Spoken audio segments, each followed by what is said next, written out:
আসসালামু আলাইকুম। তো আজকে বেসিক্যালি আমরা আমাদের ডিসকাশন 3 যেটা চলছিল সাবিক স্যারের পার্টের জিডিপি, সেটার যে বাকি অংশটুকু ছিল আমরা দুইটা অ্যাপ্রোচ শিখছিলাম, একটা হচ্ছে ভ্যালু অ্যাডেড অ্যাপ্রোচ আর একটা হচ্ছে ইনকাম অ্যাপ্রোচ।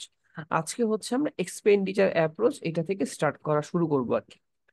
তো এক্সপেন্ডিচার অ্যাপ্রোচে বেসিক্যালি হচ্ছে আমাদের খরচের উপর ডিপেন্ড করে আমরা কোন খাতে কি পরিমাণ খরচ করছি, এই ধরনের হিসাব নিকাশের উপর ভিত্তি করে হচ্ছে আমরা আমাদের যে জিডিপির ক্যালকুলেশনটা হয় সেটা আর কি আমরা বের করে থাকি আর কি। এখন প্রথমে হচ্ছে এখানে এক্সপেন্ডিচার অ্যাপ্রোচে এখানে রবিনসন ক্রুসোর একটা কাহিনী দেওয়া আছে, যে কাহিনীটা নিয়ে আমি খুব একটা বর্ণনা করব না। আমি একদম বেসিক যে কথাবার্তা সেখানে আর কি চলে যাব। তো প্রথমে হচ্ছে এক্সপেন্ডিচার অ্যাপ্রোচের মাধ্যমে যদি হচ্ছে আমরা জিডিপি বের করি, তাহলে সেটাকে বলবো হচ্ছে ওয়াই। এই ওয়াই কে হচ্ছে আমরা C plus I plus G plus NX, এই চারটা যে কোয়ান্টিটি বা এই চারটা যে আমার জিনিস, সেই চারটা জিনিসে হচ্ছে আমরা ভাগ করে থাকি আর কি। তো ওয়াই মানে কি? ওয়াই মানে হচ্ছে জিডিপি। সি মানে কি? সি মানে হচ্ছে কনজাম্পশন বা কনজাম্পশন এক্সপেন্ডিচার। আচ্ছা, কনজাম্পশন এক্সপেন্ডিচার বলতে কি বোঝায়? আমাদের ডেইলি লাইফে আমরা যে জিনিসগুলা আমরা ইউজ করে থাকি বা কনজিউম করে থাকি, যেমন ডিফারেন্ট ধরনের গুডস বা ডিফারেন্ট ধরনের সার্ভিসেস। যেমন গুডস এর মধ্যে কি আমাদের খাদ্যদ্রব্য টাইপের যে ব্যাপারগুলো, যেগুলো হচ্ছে খুবই আমাদের দৈনন্দিন লাইফের সঙ্গে রিলেটেড, যেগুলো ছাড়া আমাদের আর কি ডেইলি লাইফ পসিবল না। আর সার্ভিস বলতে কি এডুকেশন বা হেলথ, এই ধরনের জিনিসগুলোকে বুঝাই থাকে আর কি। এরপর হচ্ছে ইনভেস্টমেন্ট এক্সপেন্ডিচার। ইনভেস্টমেন্ট এক্সপেন্ডিচার মানে তো আমরা বুঝতে পারতেছি, আমরা যখন কোন একটা বিজনেস করি তখন সেখানকার মূলধন বা ক্যাপিটাল বা টুলস মেশিনারিজ, এই ধরনের জিনিসগুলো যেটা মিন করতেছে সেটাই হচ্ছে ইনভেস্টমেন্ট এক্সপেন্ডিচার। ওই ধরনের জিনিস বাবদ আমরা যে খরচটা করে থাকি সেইটা। লাস্টে হচ্ছে গভর্নমেন্ট এক্সপেন্ডিচার। গভর্নমেন্ট এক্সপেন্ডিচার বলতে বেসিক্যালি মিন করে গভর্নমেন্ট যেসব খাতে আর কি টাকা খরচ করে, যেমন কোনো উন্নয়নমূলক কাজ হতে পারে, বা এমন হইতে পারে যে আমাদের দেশে মিলিটারি পারপাস কোন একটা খরচ হচ্ছে, সেটাও গভর্নমেন্ট এক্সপেন্ডিচারের আওতাভুক্ত হবে। আর লাস্টে হচ্ছে net export import. Net export বলতে আমাদের এক্সপোর্ট মাইনাস ইম্পোর্ট, আমরা যতটুকু এক্সপোর্ট করি আর যতটুকু ইম্পোর্ট করি এই দুইটার যে বিয়োগফল, সেটাই হচ্ছে কাইন্ড অফ নেট এক্সপোর্টের আওতাভুক্ত হবে। এখন কম্পোনেন্টস অফ জিডিপি, এটার ভিতরে আমরা এখন পার্ট বাই পার্ট প্রত্যেকটা সম্পর্কে আলোচনা করব। যেমন কনজাম্পশন এক্সপেন্ডিচার, যেটা আমি বললাম আমাদের দৈনন্দিন জীবনে আমরা যে ধরনের জিনিসগুলা আমাদের মানে একদম না থাকলেই হয় না, সেই জিনিসগুলা বেসিক্যালি কনজাম্পশন এক্সপেন্ডিচারের মধ্যে পড়ছে। একটা হচ্ছে গুডস আর একটা হচ্ছে সার্ভিসেস। যেমন ক্যাটাগরিজ আছে, এই কনজাম্পশন এক্সপেন্ডিচারকে তিনটা ভাগে ভাগ করা হয়েছে। একটা হচ্ছে expenditure on durable goods. Durable গুডসটা কোনটা? যেটা অনেক দিন যাবত আমার কাছে স্থায়ী হবে, বা যেটা থেকে আমি অনেক দিন যাবত বেনিফিট পাবো, বা যেটাকে আমি অনেক দিন যাবত ইউজ করতে পারবো। যেমন আমাদের বাসা বাড়ির ফার্নিচার, এটা কিন্তু আমাদের প্রতি মাসে মাসে কেনা লাগে না বা প্রতি বছর বছর কেনা লাগে না। এখান থেকে কিন্তু আমরা অনেক সুবিধা বা অনেক দিন যাবত এটাকে ইউজ করতে পারি। এইটা হচ্ছে এক্সপেন্ডিচার অন ডিউরেবল গুডস। আমরা এখানকার যে এক্সাম্পল গুলো একটু খেয়াল করবো, যেমন অটোমোবাইলস মানে কার, ইলেকট্রনিক সামগ্রীগুলো, ফার্নিচার, হোম অ্যাপ্লায়েন্সেস, এইগুলা। আর এক্সপেন্ডিচার অন নন ডিউরেবল কোনটা? নন ডিউরেবল যেটা শর্ট টাইম আমাদেরকে সার্ভিস দেয়, যেমন কি আমাদের গাড়ির ফিউয়েল। আমাদের গাড়ির ফিউয়েল আমাদের প্রতি সপ্তাহে পরিবর্তন করা লাগতে পারে, মানে প্রতি সপ্তাহে আমাদেরকে রিফিল করতে হয়। বা আমাদের দেখা যায় বাসা ভাড়া, বাসা ভাড়াটা কি আমাদের প্রতি মাসে মাসে দিতে হয়। তো এই ধরনের জিনিসগুলো হচ্ছে নন ডিউরেবল গুডস, যেটাকে আমাদের বারবার রিনিউ করা লাগে বা রিফিল করা লাগে, এই ধরনের জিনিসগুলা। আর এক্সপেন্ডিচার অন সার্ভিস, সার্ভিস হলো তো আমরা বুঝি যে এডুকেশন, হেলথ, এই ধরনের জিনিসগুলোকে মিন করতেছে। আচ্ছা, এখন ইনভেস্টমেন্ট এক্সপেন্ডিচার। ইনভেস্টমেন্ট মানে তো আমি বুঝতে পারছি যে আমরা যখন কোন একটা বিজনেসের জন্য কোনো টুলস মেশিনারিজ বা এই ধরনের যে জিনিসগুলো আছে, এই ধরনের জিনিস পারপাস আমরা যে ধরনের খরচটা করে থাকি, বা ক্যাপিটাল গুডস এর পিছনে আমরা যে ধরনের খরচটা করে থাকি, সেটাই হচ্ছে এক্সপেন্ডিচার, ইনভেস্টমেন্ট এক্সপেন্ডিচারের মধ্যে হচ্ছে আসবে। এবং অবশ্যই খেয়াল করতে হবে এখানে কোনো ধরনের বন্ড, মানে আমাদের সরকারি যে বিভিন্ন ধরনের ওই যে আমরা বলি না যে সরকারি বন্ড আমরা কিনি, সেই বন্ডগুলো অবশ্যই আওতাভুক্ত হবে না। এবং শেয়ার বিজনেস মানে বাইং স্টকস, এইটা হচ্ছে এই ইনভেস্টমেন্ট এক্সপেন্ডিচারের মধ্যে আসবে না। মোটামুটি এই দুইটা জিনিস কিন্তু শুধু এইখানে না, জিডিপির কোনো ক্যালকুলেশনের মধ্যেই কিন্তু এই দুইটা টার্ম হচ্ছে আসবে না, যেটা আমাদের প্রথম ভিডিও লেকচারে আমরা পড়ছিলাম যে জিডিপি থেকে কি কি জিনিসকে এক্সক্লুশন করা হয়, ওই লিস্টের মধ্যে এই দুইটা পয়েন্টও ছিল। এটাকে আমরা তিনটা ভাগে ভাগ করতে পারি ইনভেস্টমেন্ট এক্সপেন্ডিচার। প্রথমে হচ্ছে নন রেসিডেন্সিয়াল ইনভেস্টমেন্ট, মানে নন রেসিডেন্সিয়াল বলতে কি, আমরা যে সকল জিনিসে আমরা বেসিক্যালি বসবাস টাইপের করা যায় না সেটাকে মিন করতেছে। যেমন কি হইতে পারে, কোন একটা মেশিন ইকুইপমেন্ট, এই ধরনের জিনিসগুলো হচ্ছে নন রেসিডেন্সিয়াল ইনভেস্টমেন্ট। আর রেসিডেন্সিয়াল ইনভেস্টমেন্ট কোনটা, লাইক একটা ওয়্যার হাউস, একটা হচ্ছে অ্যাপার্টমেন্ট, একটা বিল্ডিং, আমাদের এমন একটা বিল্ডিং আমি কিনলাম যে বিল্ডিং এ আমি আমার অফিসের কাজগুলাকে করব, সেগুলো হচ্ছে রেসিডেন্সিয়াল ইনভেস্টমেন্টের আওতাভুক্ত। আর লাস্টে হচ্ছে change in business inventories. Inventories তো বেসিক্যালি কি, মানে লাইক আমি কতগুলা হচ্ছে ফিনিশ গুডস আমার কাছে আছে, বা কতগুলা প্রোডাক্ট হচ্ছে আমার এখন পাইপলাইনে আছে, তৈরি হচ্ছে, এ ধরনের জিনিসগুলোকে বেসিক্যালি মিন করে হচ্ছে বিজনেস ইনভেন্টরিজ এর মাধ্যমে, যেটা হচ্ছে ইনভেস্টমেন্ট এক্সপেন্ডিচারের আওতাভুক্ত। ওকে, এখন হচ্ছে আহ এরপরে আছে ডেপ্রিসিয়েশন। ডেপ্রিসিয়েশন বলতে বেসিক্যালি মিন করে যে আমরা যখন কোনো একটা ক্যাপিটাল গুডস বা কোনো একটা মেশিনারিজ, লাইক একটা এক্সাম্পল দিলাম, আমাদের একটা মেশিন আছে, এই মেশিনটা ইউজ করে আমরা হচ্ছে প্রোডাকশন করতেছি। এখন এই মেশিনটা যখন ডে ওয়ানে আমরা সেট আপ করবো, তখন এই মেশিনটা যেরকম প্রোডাক্টিভিটি থাকবে, 10 বছর পরে কিন্তু সেরকম প্রোডাক্টিভিটি থাকবে না। অবশ্যই প্রোডাক্টিভিটি বা এইটার কোয়ালিটি বা এফিসিয়েন্সি ডিক্লাইন করবে। তো এই যে দেখা গেছে যে আমার জিডিপি বা একটা প্রোডাক্ট উৎপাদন করতে, মানে আমার যে প্রোডাক্ট বছরের পর পর বছরের পর বছর উৎপাদন করতেছি, এই জন্যই তো হচ্ছে এই মেশিনটার যে কোয়ালিটি সেটার হচ্ছে একটু ডিক্লাইন হয়েছে, কারণ মেশিনটা প্রোডাকশনের কাজে ইউজ করা হয়েছে, এই জন্য এটা এফিসিয়েন্সি আস্তে আস্তে কমে গেছে। তো এই যে আমার প্রোডাক্টের, আমার মেশিনারি, আমার যে মেশিন, সেই মেশিনের যে একটা এফিসিয়েন্সি, এটা যে ডিক্লাইন করলো, এটাকে বেসিক্যালি বলা হয় হচ্ছে ডেপ্রিসিয়েশন। তো ডেপ্রিসিয়েশনকে আমরা হচ্ছে আম, এইভাবে ক্লাসিফাই করতে পারি যে আমাদের জিডিপি উৎপাদন করতে গেলে আমাদের যে পরিমাণ মেশিনারি বা যে পরিমাণ ক্যাপিটাল আমরা ইউজ করে থাকি, সেটাকেই বলা হয় হচ্ছে জিডিপি। সরি, জিডিপি কেন বললাম, সেটাকেই বলা হয় হচ্ছে ডেপ্রিসিয়েশন। মানে আমরা যে পরিমাণ ক্যাপিটাল হচ্ছে আমরা ব্যবহার করি জিডিপির জন্য, সেটাকে বলা হয় ডেপ্রিসিয়েশন। এখন নেট ইনভেস্টমেন্ট, নেট ইনভেস্টমেন্ট বলতে বেসিক্যালি মিন করে gross investment minus depreciation. Gross investment থেকে ডেপ্রিসিয়েশনটুকু যদি আমরা বাদ দিই, তাহলে হচ্ছে সেটাকে আমরা বলতে পারি নেট ইনভেস্টমেন্ট। এখন গ্রোস ইনভেস্টমেন্ট জিনিসটা কি? গ্রোস ইনভেস্টমেন্ট জিনিসটা হচ্ছে আমরা লাইক 10 বছর আগে একটা জিনিস কিনলাম, হ্যাঁ, সেটাকে 10 বছর যাবত ব্যবহার করলাম, কিন্তু তা আমরা ডেপ্রিসিয়েশন কস্টটা হিসাব করলাম না। লাইক 10 বছর আগে আমি একটা জিনিসকে 10 লাখ টাকা দিয়ে কিনছিলাম, 10 বছর পরে আমি যখন সেটার হিসাব নিকাশ করছি, সেই 10 লাখ টাকায় হচ্ছে সেখানে অ্যাডিশন করে হিসাব নিকাশ করছি, কিন্তু 10 বছর পরে তো সেই জিনিসটার ভ্যালু হচ্ছে আর 10 লাখ টাকা নাই। তো গ্রস ইনভেস্টমেন্ট বলতে বোঝায় যে কেনার সময় আমি যে দামটা দিছিলাম, ওইটা ধরেই যদি আমি হিসাবটা প্রপারলি করে থাকি পুরাটা, তাহলে সেটা হচ্ছে গ্রস ইনভেস্টমেন্টের দিয়ে হিসাব। কিন্তু আসলে তো একটা জিনিস বছরের পর বছর ইউজ করলে অবশ্যই ডেপ্রিসিয়েশন থাকবে।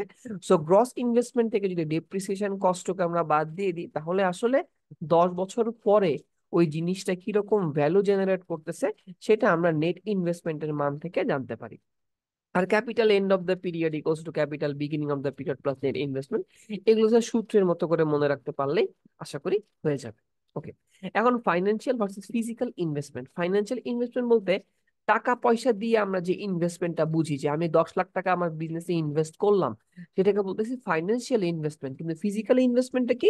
ফিজিক্যাল ইনভেস্টমেন্ট মানে হচ্ছে আমি একটা মেশিনারিজ, একটা কম্পিউটার, একটা গাড়ি মানে কিনলাম, বা একটা গাড়ি হচ্ছে আমি ইউজ, মানে একটা মানে আমি নতুন একটা গাড়ি এডিশন করলাম, যেটা হচ্ছে আমার বিজনেস পারপাস ইউজ হবে, সেটাকে আমরা বলতেছি ফিজিক্যাল ইনভেস্টমেন্ট। মানে যেটা একটা টুলস এর মতো, যেটা একটা ইকুইপমেন্টের মতো, সেটাই হচ্ছে ফিজিক্যাল ইনভেস্টমেন্ট। আচ্ছা, গভর্নমেন্ট এক্সপেন্ডিচার, সেটা তো আমি বলছি যে গভর্নমেন্ট যে সকল খাতে খরচ করে, সেটাকে বলা হয় হচ্ছে গভর্নমেন্ট এক্সপেন্ডিচার। এটাকে দুইটা ভাগে ভাগ করা হয়, যেমন একটা হচ্ছে কনজাম্পশন এক্সপেন্ডিচার, লাইক গভর্নমেন্ট হচ্ছে আমাদের যে সরকারি কর্মকর্তা তাদের বেতনাদি, বা আমাদের যে মিলিটারি বা মানে আমাদের যে বিভিন্ন ফোর্স গুলো আছে, আর্মি নেভি, এদের উন্নয়নে যে ধরনের খরচপাতি গুলা করে সেটাকে অবশ্যই কনজাম্পশন এক্সপেন্ডিচারের মধ্যে রাখা হবে। আর ইনভেস্টমেন্ট এক্সপেন্ডিচার বলতে আমাদের যে উন্নয়নমূলক কাজগুলো, যেমন একটা পদ্মা সেতু হইছে, মেট্রো রেল হইছে, এই ধরনের যে উন্নয়নমূলক কাজ, বা সরকার হচ্ছে একটা হাসপাতাল এস্টাবলিশমেন্ট করলো, এই ধরনের কাজের যে খরচগুলো হয় সেটাকে হচ্ছে গভর্নমেন্ট এক্সপেন্ডিচারের আওতাভুক্ত করা হচ্ছে।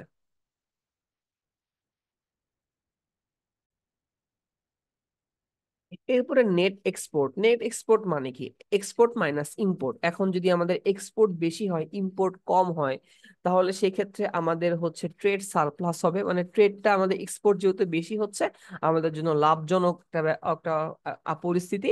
তো সেটা হচ্ছে আমাদের ট্রেড সারপ্লাস। আর যদি এরকম হয় যে এক্সপোর্ট কম ইম্পোর্ট বেশি হচ্ছে, তখন সেটাকে বলা হয় হচ্ছে ট্রেড ডেফিসিট। মানে নেট এক্সপোর্টের মান যদি মাইনাস হয়, সেটা হচ্ছে ট্রেড ডেফিসিট। নেট এক্সপোর্টের মান যদি প্লাস হয়, ট্রেড সারপ্লাস। আচ্ছা, এরপরে এখানে যে জিএনপি সূত্র আছে, তারপরে জিএনপি মানে গ্রোস ন্যাশনাল প্রোডাক্ট, যদি জিডিপির সঙ্গে হচ্ছে আমরা আমাদের যারা প্রবাসী যারা আছেন ওদের ইনকামটাকে যদি ইনক্লুড করি, তাহলে সেটা হচ্ছে আমাদের জিএনপি, গ্রোস ন্যাশনাল প্রোডাক্ট। আচ্ছা, এখান থেকে আমাদের একটা কোশ্চেন আসছিল সিটিতে, সেটা সম্পর্কে ছোট্ট করে একটা আলোচনা করা যায়। আমাদেরকে বলছিল যে কখন জিএনপির ভ্যালুটা ছোট হবে এবং জিডিপির ভ্যালুটা বড় হবে। কোশ্চেন এটা মনোযোগ সহকারে বুঝতে হবে। কখন জিএনপির ভ্যালুটা ছোট হবে, জিডিপির ভ্যালুটা বড় হবে। এইটা চাইলে হচ্ছে আমরা এই যে factor payments from abroad minus factor payments to abroad, এইখানকার হিসাব নিকাশও বলতে পারি। আবার এভাবেও জিনিসটাকে আমরা কল্পনা করতে পারি যে যদি এরকম কোনো সিচুয়েশন হয় যে আমাদের প্রবাসে যারা বসবাস করতেছেন, তারা আমাদের দেশে টাকা পাঠানোর বিনিময়ে আমাদের দেশ থেকে টাকা নিয়ে সেই দেশে বসবাস করতেছে। মানে জিনিসটা হচ্ছে এরকম, একটা লোক বিদেশে গেল, কিন্তু সে নর্মালি কি হয় যে বিদেশে গিয়ে ইনকাম করে ওই ইনকামের একটা পোর্শন টাকা সে দেশে পাঠায়, কিন্তু উল্টা কাজ করতেছে। সে হচ্ছে বিদেশে গেছে, সে ওখান থেকে কোনো টাকা দেশে না পাঠায় উল্টা দেশে তার পরিবার থেকে টাকা নিয়ে সে ওখানে জীবনযাপন করতেছে। এরকম সিচুয়েশন যদি হয়, তখন দেখা যাবে জিডিপির মানটা বড় হবে, জিএনপি এর মানটা ছোট হবে।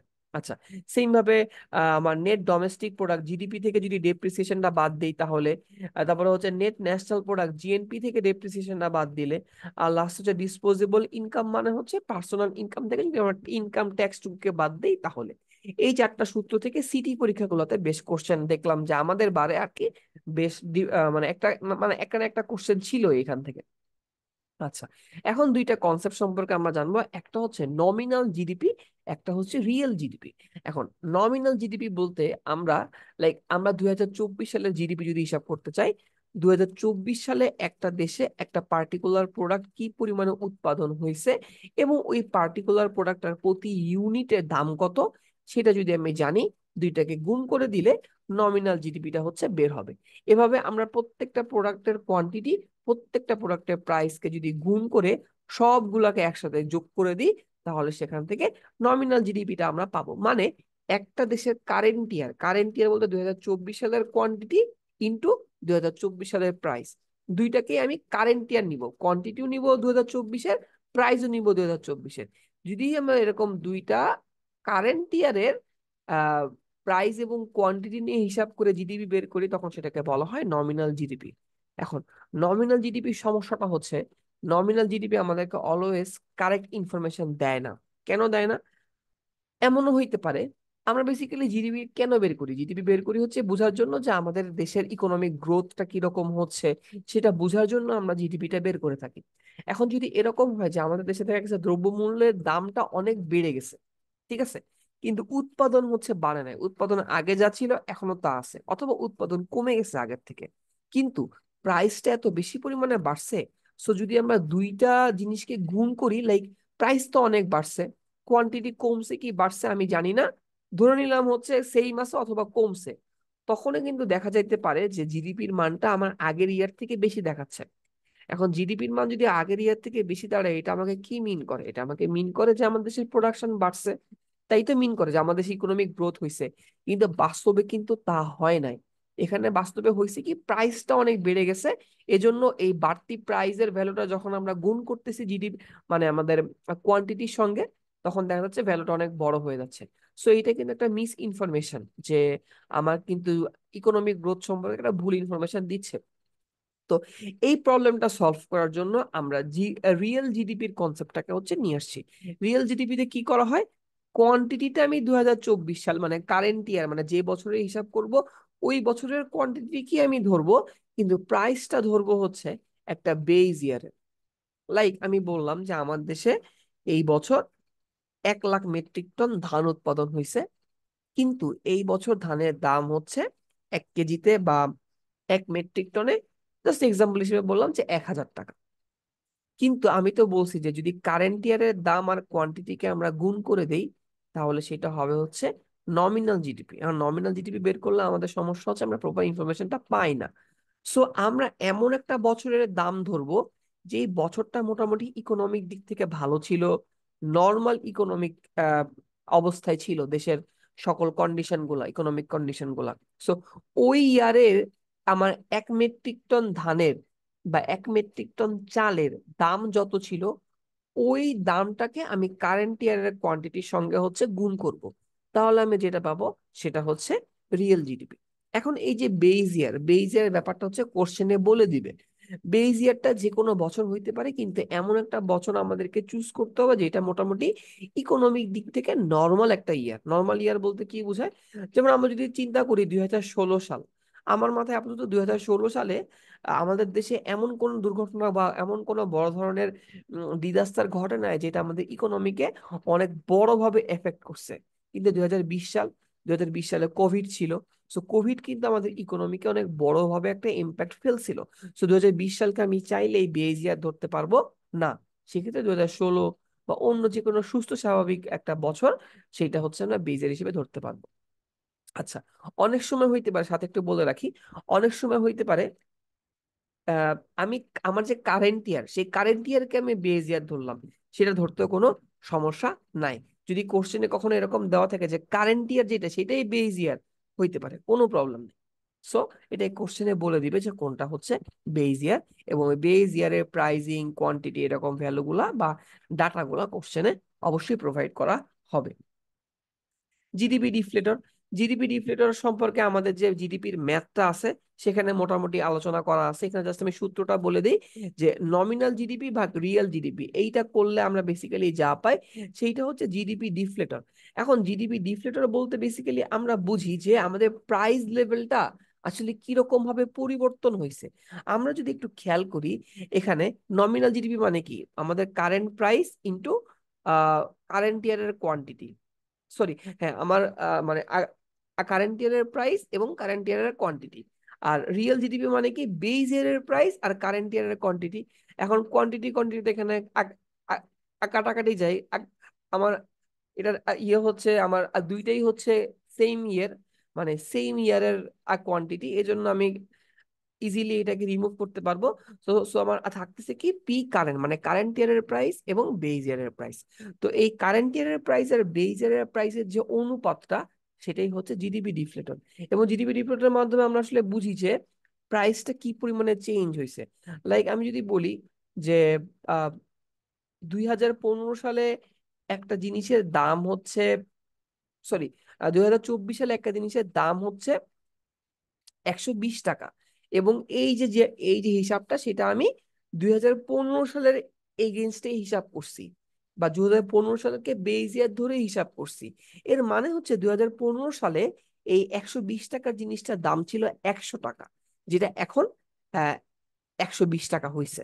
সো এই ব্যাপারগুলো যে প্রাইস লেভেলটা কতটুকু ইনক্রিজ বা ডিক্রিজ হচ্ছে, এই ব্যাপারগুলো আমরা জিডিপি ডিফলেটরের মাধ্যমে জানতে পারি। জিডিপি ডিফলেটর থেকে আমরা ইনফ্লেশন বের করতে পারি। এই যে GDP deflator this year minus previous year by previous year into 100%, যেটা সম্পর্কে ডিটেল আলোচনা আমার যে জিডিপির ম্যাথের ভিডিওটা আছে সেখানে করা আছে। ইনশাল্লাহ ওইটা দেখলে প্রপারলি ক্লিয়ার হয়ে যাবে, যেন ম্যাথ নিয়ে আমি খুব একটা কথা এখানে বলবো না। আচ্ছা, জিডিপি গ্রোথ রেটও হচ্ছে সেম, যে জিডিপি আসলে current year minus previous year by previous year into 100, এইটা করলেই হচ্ছে জিডিপি গ্রোথ রেট, মানে আমার দেশে ইকোনমিক ডেভেলপমেন্টটা কিরকম ভাবে হচ্ছে সেটা সম্পর্কে আমরা আইডিয়া পাবো।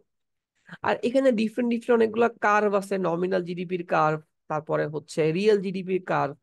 এগুলো থেকে আমি টার্মে কখনো কোশ্চেন আসতে দেখি নাই, বা আমাদের যে সিটি পরীক্ষা সেগুলো কোশ্চেন আসতে দেখি নাই। এগুলো জাস্ট জাস্ট আমাদের ক্লাসের স্যাররা জাস্ট একটু ট্রেন্ডটা বলছে যে কখন কোন ইয়ারে হচ্ছে বাড়তেছে। সো তোমরা যদি চাও এটা নিয়ে ডিটেল পড়তে, চাইলে হচ্ছে জাস্ট গুগল করলেই বুঝতে পারবা যে এই ট্রেন্ড গুলা এরকম কেন হচ্ছে। লাইক আমি একটা এক্সাম্পল দিয়ে একটু ধরাই দিই যে এই যে জিডিপি গ্রোথ এখানে হচ্ছে চায়না, চায়নার ক্ষেত্রে যদি আমরা গ্রাফটা একটু খেয়াল করি, বেগুনি কালারের গ্রাফটা, দেখা গেছে চায়নার 2007-08 এই পজিশনে একটা ইকোনমিক রাইজ হয়েছিল। জিডিপি গ্রোথ বাড়া মানে তো ইকোনমিক রাইজ হওয়া। এইটার বেসিক্যালি রিজনটা হচ্ছে 2007-08 ওই সময় চায়নাতে অনেক হিউজ পরিমাণে হচ্ছে ইন্ডাস্ট্রি বিল্ড আপ হচ্ছিল, টেকনোলজিক্যাল ইন্ডাস্ট্রি, স্পেশালি যদি আমি অ্যাড করতে চাই মোবাইল ইন্ডাস্ট্রি। কারণ তখন আমাদের যদি একটু আমরা অ্যানালাইসিস করি যে ওই টাইমে touch screen phone, Android, iOS এই ধরনের যে মানে নতুন মানে আমরা এখন যে জেনারেশনের ফোনগুলো আসলে ব্যবহার করি, এই যে phone industry plus laptop industry, PC industry, এই ধরনের টেকনোলজিক্যাল একটা বুম হয়েছিল ওই 2005 থেকে 2010 এই পিরিয়ডের মধ্যে। তো এই সবগুলার যে টেকনোলজিক্যাল হাব বা ইন্ডাস্ট্রি গুলা চায়নাতে অনেক হিউজ পরিমাণে বিল্ড আপ হচ্ছিল। সো এই জন্যই এই পার্টিকুলার মোমেন্টে চায়নাতে একটা অনেক বড় ধরনের ইকোনমিক ডেভেলপমেন্ট দেখা গেছে। আবার দেখা গেছে যে 2020 সালে যদি আমরা খেয়াল করি, প্রত্যেকটা কান্ট্রিরই মোটামুটি জিডিপি গ্রোথের একটা ধস নামছে ধুম করে। এটা রিজন আমরা অবশ্যই জানি যে 2021 বা মানে 20-21-এর দিকে কোভিড অবশ্যই একটা বড় ধরনের ইম্প্যাক্ট ফেলছিল, সেজন্য হচ্ছে জিডিপি গ্রোথ এরকম ধস নামছে। তো মোটামুটি মোরললে সবগুলো রিজন হচ্ছে সেম, এবং এগুলো থেকে খুব একটা কোশ্চেন আসতে আমি কখনোই দেখি না এভাবে। বাট তোমরা যদি এগুলো সম্পর্কে ডিটেল জানতে চাও, প্রত্যেকটা জাস্ট কার্ভের ট্রেন গুলা নিয়ে গুগলে সার্চ করলে অনেক ইনফরমেশন পেয়ে যাবা তোমরা এই রিলেটেড। লাস্টে হচ্ছে জিডিপি শর্টস কামিং নিয়ে আমরা আলোচনা করব। জিডিপি শর্টস কামিং হচ্ছে জিডিপি কেন আসলে অলওয়েজ অ্যাপ্রোপ্রিয়েট না, বা জিডিপি থেকে আসলে আমাদের সমস্যাগুলো আমরা কি ফেস করি। যেমন নন মার্কেট গুডস এন্ড সার্ভিস বলতে কি বোঝায়, এই যে আমি ধরলাম যে আমার মা বাসায় হাউস ওয়াইফ, সে বাসার কাজ করে, বা তোমরা কেউ দেখা যাচ্ছে তোমাদের ছোট ভাইকে পড়াইতেছো, এগুলা কিন্তু এক ধরনের নন মার্কেট গুডস এন্ড সার্ভিস। বা একজন হোম মেকার, সে বাসার কাজ করতেছে, এই ধরনের যে ব্যাপারগুলো আছে সেগুলা হচ্ছে আমাদের জিডিপির মধ্যে ইনক্লুড হয় না। সো এইটা হচ্ছে নন মার্কেট গুডস এন্ড সার্ভিস। এরপরে আন্ডারগ্রাউন্ড ইকোনমি বলতে কি, স্মাগলিং, তারপরে এই ধরনের যে কাজগুলো আছে যেগুলো হচ্ছে অন্যায় টাইপের কাজ বা খারাপ কাজ টাইপের, এগুলো যে আমাদের ইকোনমিক যে অ্যাক্টিভিটি হয় সেগুলোকে হচ্ছে ইনক্লুড করে না। এরপরে ইম্পিউটেড ভ্যালু বলতে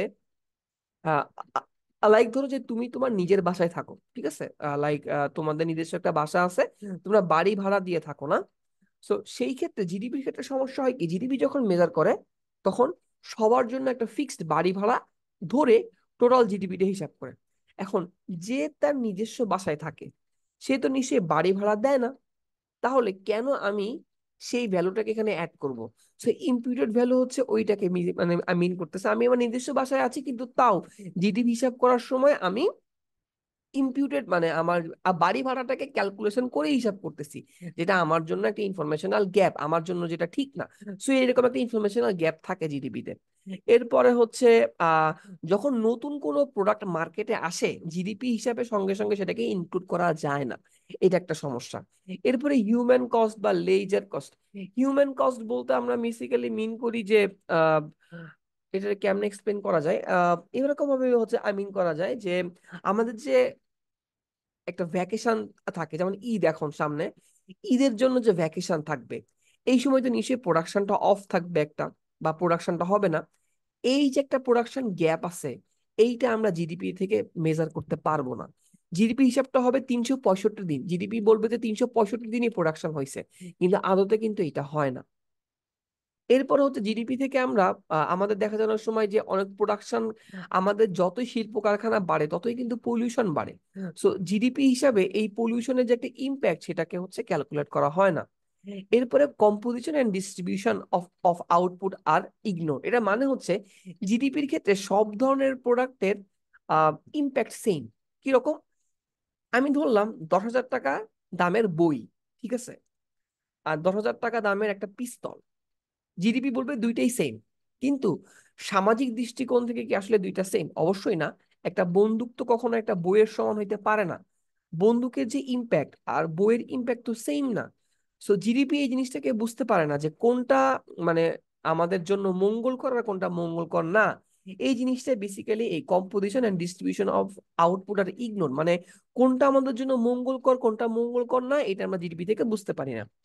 এরপর হচ্ছে নন ম্যাটেরিয়াল সোর্স, মানে জিডিপি হচ্ছে অনেক ম্যাটেরিয়ালিস্টিক, লাইক অলওয়েজ অর্থনৈতিক দিক থেকে সবকিছু হিসাব নিকাশ করে, কিন্তু মানুষের জীবনে কিন্তু অর্থনৈতিক দিকগুলা বাদেও আরো অনেক ধরনের ব্যাপার আছে। যেমন হ্যাপিনেস একটা ব্যাপার হতে পারে, যে আমি আসলে কতটুকু সুখী, সেই জিনিসটা জিডিপি কখনোই হিসাব করতে পারে না, এবং জিডিপি জিনিসটাকে ইগনোর করে, যেটা নিয়ে আমরা পরবর্তীতে আরো জানবো। এরপরে হচ্ছে ইনকাম মানে ইনইকুয়ালিটি, যেমন আমাদের দেশে যেটাকে দেখা হচ্ছে দেখা যায় যে হিউজ পরিমাণ লোকের মান্থলি ইনকাম 10,000 টাকার নিচে। হ্যাঁ, আবার অনেক লোকের মান্থলি ইনকাম অনেক বেশি। লাইক সম্পদগুলা একটা পার্টিকুলার একটা গোষ্ঠীর হাতে পুঞ্জীভূত হয়ে আছে, হিউজ পরিমাণ সম্পদ। সো আমরা যে বলি যে আমাদের মানে জাস্ট এক্সাম্পল দিই যে আমাদের হচ্ছে মাথাপিছু আয় 3,000 মার্কিন ডলার, কিন্তু আদতে কিন্তু 3,000 মার্কিন ডলার সবার মাথাপিছু আয় না। সো এটা কেন হয়েছে? এটা হয়েছে যে আমাদের আপার ক্লাস লোকজনের হাতে অনেক বেশি পরিমাণ সম্পদ পুঞ্জীবিত মানে আছে, এজন্য জিনিসটা এভারেজ আউট হয়ে গেছে। সো এই যে একটা ইনকাম ইনইকুয়ালিটি, সেটা হচ্ছে জিডিপি কখনো মেজার করতে পারে না। প্লাস জিডিপি কখনো ইকোনমিক গ্রোথের যে সাস্টেনেবিলিটি যে ব্যাপারটা, যে একটা সাস্টেনেবল ইকোনমিক গ্রোথ হচ্ছে কান্ট্রিতে গ্র্যাজুয়ালি প্রতি বছর ধাপে ধাপে বৃদ্ধি হচ্ছে, সেটাকে কখনোই ইকোনমি মানে জিডিপি হচ্ছে মেজার করতে পারে না, জিডিপি সেটা মেজার করতে ব্যর্থ হয়। সো এই যে ব্যাপারগুলো, সেই ব্যাপারগুলো আমরা জিডিপির মাধ্যমে কখনো মেজার করতে পারি না। আর লাস্ট একটা টপিক যেটা, সেটা হচ্ছে ওই যে বললাম যে আমরা জিডিপি মেইন সমস্যাটা কি, জিডিপি মেইন সমস্যাটা হচ্ছে একটা মানে ওয়ান অফ দ্য মেইন সমস্যা, সেটা হচ্ছে জিডিপি অলওয়েজ অর্থনৈতিক দিক থেকে জিনিসগুলোকে মেজার করে, অর্থনৈতিক দিক থেকে জিনিসগুলোকে হিসাব করে, কিন্তু আমাদের জীবনে কিন্তু অর্থনৈতিক পার্সপেক্টিভ বাদেও একটা মেন্টাল পিস বা মানসিক দিক থেকে কিন্তু অনেক ধরনের ব্যাপারগুলো আছে, যেটা হতে জিডিপি কখনো আওতাভুক্ত করে না। এবং সেইটাকে আওতাভুক্ত বা সেইটাকে আওতায় আনার জন্য হিউম্যান ডেভেলপমেন্ট ইন্ডেক্স আছে, যেটা তিনটা পার্ট। একটা হচ্ছে লং এন্ড হেলদি লাইফ, একটা হচ্ছে নলেজ, আর একটা হচ্ছে স্ট্যান্ডার্ড, মানে একটা ডিসেন্ট স্ট্যান্ডার্ড অফ লিভিং। এখানে কয়েকটা প্যারামিটার আছে, যে কত থেকে কতর মধ্যে হইলে আমাদের কিরকম হিউম্যান ডেভেলপমেন্ট হচ্ছে, এটা দেখে নিলেই হয়ে যাবে। আর লাস্ট হচ্ছে জিএনএ, যে gross national happiness. Gross national happiness হচ্ছে এক্স্যাক্টলি একটা অল্টারনেট মেথড ইকোনমিক গ্রোথটাকে বোঝার জন্য। আম, সেটা সম্পর্কে এখানে আলোচনা করা আছে, আশা করি রিডিং দিলে আমাদের বুঝতে সমস্যা হবে না খুব একটা। এটা আমরা ছোটবেলাও পড়ছি। সো আশা করি রিডিং দিলে আমাদের খুব একটা বুঝতে সমস্যা হবে না। আর লাস্ট আছে গিনি ইন্ডেক্স বা জিনি ইন্ডেক্স, যেটাই বলি না কেন, এটার মাধ্যমে আমরা সম্পদের ইকুয়ালিটি বা ইনইকুয়ালিটি বুঝি। কিভাবে বুঝি? এই জিনি ইন্ডেক্স বা গিনি ইন্ডেক্স, এইটা হচ্ছে 0 আর 1 এর মধ্যে হয়। 0 মানে হচ্ছে 0% ইনইকুয়ালিটি, মানে সম্পদটা সুষমভাবে সবার মধ্যে বন্টিত অবস্থায় আছে। কিন্তু এই গিনি ইন্ডেক্স বা জিনি ইন্ডেক্স 1 মানে হচ্ছে সম্পদ 100% ইনইকুয়াল, মানে সম্পদটা একদমই ইকুয়ালি ডিস্ট্রিবিউটেড অবস্থায় নাই। সো এই ব্যাপারটা আমরা গিনি ইন্ডেক্স বা জিনি ইন্ডেক্স থেকে হচ্ছে জানতে পারি। তো মোটামুটি এই আমাদের ডিসকাশন থ্রিতে এই আলোচনাগুলাই ছিল। তো ডিসকাশন থ্রিতে আমাদের দুইটা ভাগে ভিডিও চলে আসে, থিওরির ভিডিও। সো দুইটা আমরা যদি ভিডিও গো থ্রু করি, আশা করি আমাদের টপিকগুলো সম্পর্কে একটা বেসিক আইডিয়া হয়ে যাবে। আর ম্যাথের একটা ভিডিও আছে জিডিপি ডিফ্লেটর এবং ইনফ্লেশন নিয়ে, ওইটা দেখলে আশা করি ম্যাথটাও প্রপারলি ক্লিয়ার হয়ে যাবে। তো আজকের ভিডিওটা এই পর্যন্ত, ইনশাল্লাহ নেক্সট ভিডিওতে আমরা ডিসকাশন ফোন নিয়ে আলোচনা করব। আসসালামু আলাইকুম।